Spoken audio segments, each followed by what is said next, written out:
Live video. All right, we're started live. I don't know how many people will actually get on this, but I'm going to kind of give an update and want to, in essence, stop silence of things that are going on, and they go on all around us. So just to give you an idea or an update on what has transpired, I have not been in a good place for a while. Leading up to this last weekend. And with that being said, I went a bit extreme, so to speak. Not so to speak. I just did go to extreme. So in a nutshell, I waited for Laurie to take the boys out to lunch. And then I proceeded to stop at a couple stores. Purchased some alcohol because I knew it would lower my inhibitions, and I went and parked in one of my spots up in the mountains, and in proceeding with the alcohol, I decided to ingest a bunch of pills, and crud. What were they were Doesn't matter. it doesn't matter. A bunch of pills. They were 40 milligram tablets, and I figured 40 for 40 was a good round number. Which, long story short, really through the grace of God and the persistence of my family, I was located by law enforcement and taken to the hospital, where it was a bit of a long road. It's going to be a continued road, and during this time, my wife found out from walking from one part of the hospital to another that 4 other employees that she worked with, either themselves or their partners, had attempted suicide, and so. I'm wanting to stop that cycle. There's way too many people who are affected by it, who are silent about it, who suffer from depression and anxiety, and think that it's only them. And it is only them when they are resolved to keep it within the confines of their own mind. And that's a dangerous place to be. Not a good place to be at all. And so I want us to be aware. I also do not want to be silent in asking questions. I will feel free to answer any questions that there might arise. I'm not afraid to talk about this. It's not going to sink me into another depression. In fact, it's going to help keep it on the forefront.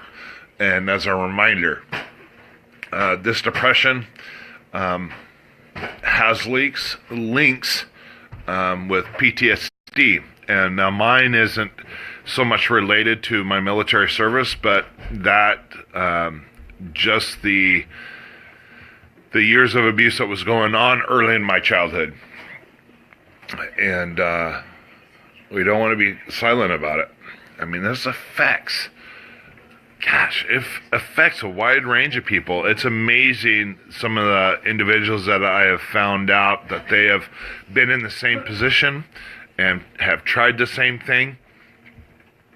And in some instances, it's kind of shocking because these are some of the people that I really admire. And to think that they were feeling this sick, it kind of saddens me.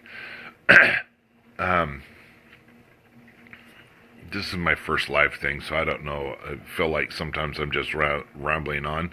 But I want us to keep it at the forefront of our mind, or of conversation. The problem is that we do this too much silently.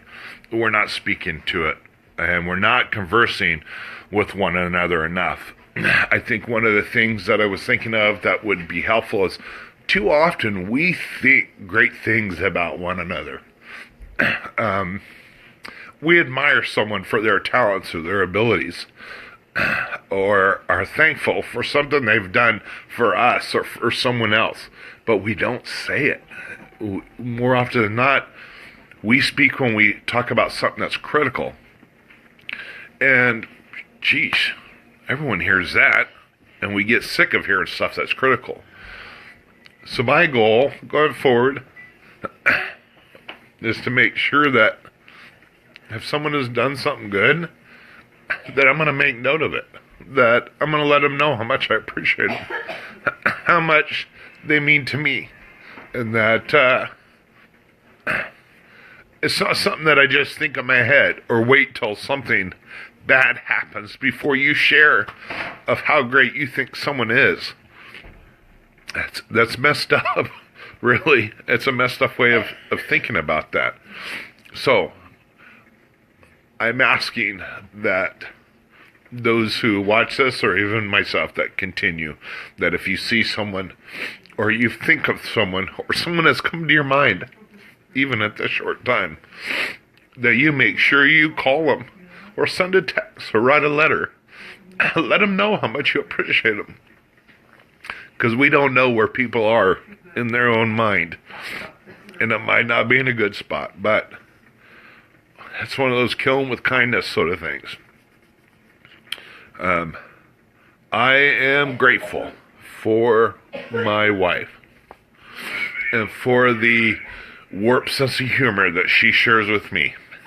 In the sense that they went out yesterday, and so I wasn't feeling like getting out and about, and my legs have been hurting, and I feel a little bit dazed. So I said, I'm going to stay home and shower, and she said, all right, as long as you don't drown yourself. And before I could shower, I took a hairball out of the drain, because I have her and two daughters that shower, and so it looked like rope, and so she thought I was going to maybe use that to hang myself. But that is not the case at all. Anyway, I want you to know that I love you guys. And then as I think of it, and as I see positives, my goal is to make sure that I note that and let you know how much you're appreciated, and you're loved, and you're needed, and that better things are to come. And we're all in this together. So let's stop the silence. Let's stop the stigma. There's a lot of different hashtags that can go along with that, but we need to get over it. A lot of people fall into this more, and it's easy to see someone with a broke leg. Oh, what'd you do? And oh man, is there something I can help with? You can't see what's in someone's mind. So love you, peace, and my final thought is go Ducks. I know, gotta say it.